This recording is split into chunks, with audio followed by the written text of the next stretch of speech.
मोठ्या राजकीय घडामोडी घडतायत। या क्षणाची महत्त्वाची बातमी आपण पाहतोय। बांगलादेशच्या पंतप्रधान शेख हसीना पंतप्रधान पदाचा राजीनामा देण्याची शक्यता वर्तवण्यात येते। तर बांगलादेशमधील अस्थिर परिस्थिती सध्या पाहायला मिळते। तर मागच्या काही दिवसांपासून सुरू असलेल्या आंदोलनामुळे मोठा हिंसाचार देखील या ठिकाणी सुरू आहे। शेख हसीना यांनी राजीनामा दिल्यानंतर सत्ता लष्कराच्या हाती जाण्याची शक्यता आहे। तर या क्षणाची अतिशय महत्त्वाची बातमी बांगलादेशमधून।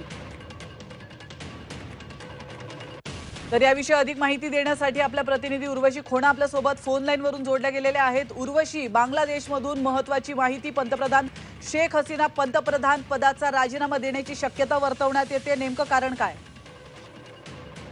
मध्ये खूप मोठ्या लेवलवर राजकीय घडामोडी एक्सपेक्टेड आहेत। सध्या आपण बघितलं तर शेख हसीना जे पंतप्रधान आहेत बांगलादेशचे, त्यांनी ढाका म्हणजे कॅपिटल बांगलादेशची सोडली आहे। त्यांच्याबरोबर त्यांची बहीण ही त्यांनी जे आहेत जागा सोडल्यात आणि ते एका अस्थिर एका अज्ञात स्थळी जे आहे रवाना झाल्यात असं कळून येत आहे।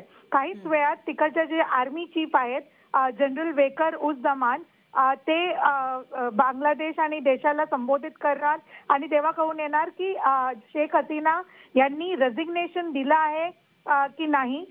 पण हे सगळे एक अस्थिर वातावरणमुळे झालं आहे। अस्थिर वातावरण म्हणून की तिथे एक ज्या प्रकाराने एक रूल आलेला सिव्हिल सर्व्हिस जॉब्सला घेऊन त्याला घेऊन ही हळूहळू जी आहे प्रोटेस्ट वाढत गेले आणि प्रोटेस्टर्स जागोजागी रेडी झाले, जमा झाले आणि त्यांनी तिकडच्या सध्याच्या गव्हर्नमेंटच्या विरुद्ध नारा लावला। हळूहळू तो प्रोटेस्ट इतका वाढत चालला की 200च्या वरती लोकांची तिथे जी आहे डेथ झाली आहे।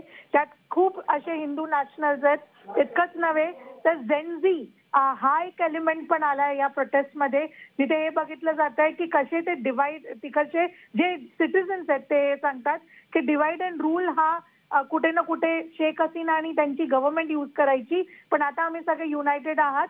आता काहीच वेळात आपण बघणार की हे सगळी जी जनता आहे तिकडची जी पब्लिक आहे, तिकडचे जे सिटिझन्स आहेत ते सगळे जे आहेत पंतप्रधान यांच्या घराकडे मार्च करणार आहेत, तिथे वॉक करणार आहेत आणि तिचा राजीनामा जे आहे ते सगळे मागतायत।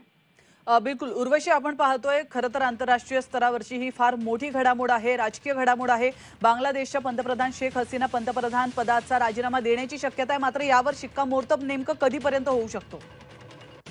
काहीच वेळात आपण बघितलं तर चीफ आर्मी जे आहेत ते संबोधित करतील सगळ्यांना जे आहेत ॲड्रेस करणार, तेव्हा ह्या सगळ्या गोष्टी कळून येणार।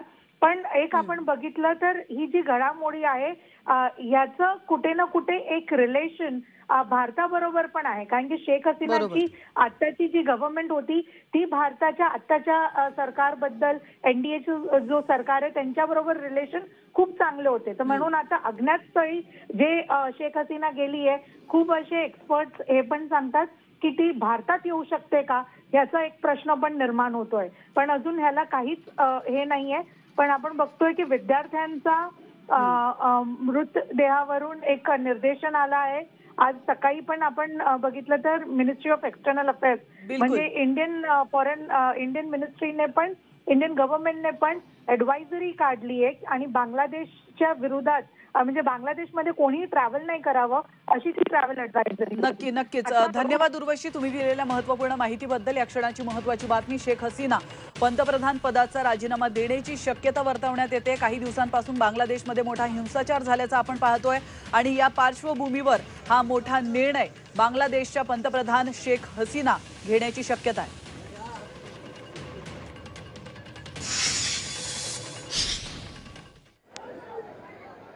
तर आपण पुण्यातली ही